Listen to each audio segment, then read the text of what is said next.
L'andamento dell'epidemia effettivamente continua a migliorare, soprattutto per quanto riguarda l'assistenza ospedaliera, che è costantemente in calo. Siamo a 10 attualmente di presenza in terapia intensiva e a 14 in subintensiva, quindi veramente numeri, come dire, che ci fanno veramente ben sperare.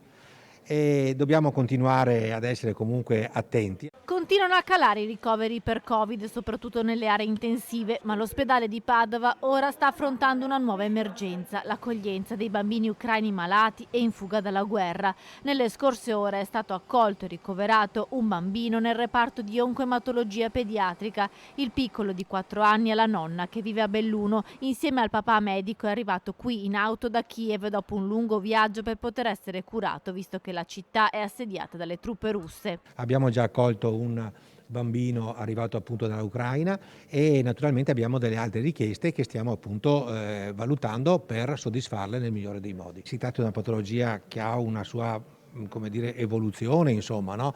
Un suo andamento. Speriamo appunto noi stiamo intervenendo in una fase di questa evoluzione della malattia perché la terapia era già iniziata in Ucraina, noi la stiamo continuando e facciamo la nostra parte. La pediatria dell'azienda ospedaliera di Padova, secondo le indicazioni della Regione Veneto, è il punto di riferimento per la cura dei bambini che scappano dalla guerra in Ucraina, non solo per l'oncoematologia, ma anche per le malattie rare e metaboliche. In queste ore, infatti, è atteso un paziente affetto dalla sindrome di Gaucher, una patologia genetica che colpisce i reni. Abbiamo ancora una fiala, dopodiché non possiamo più supportarlo.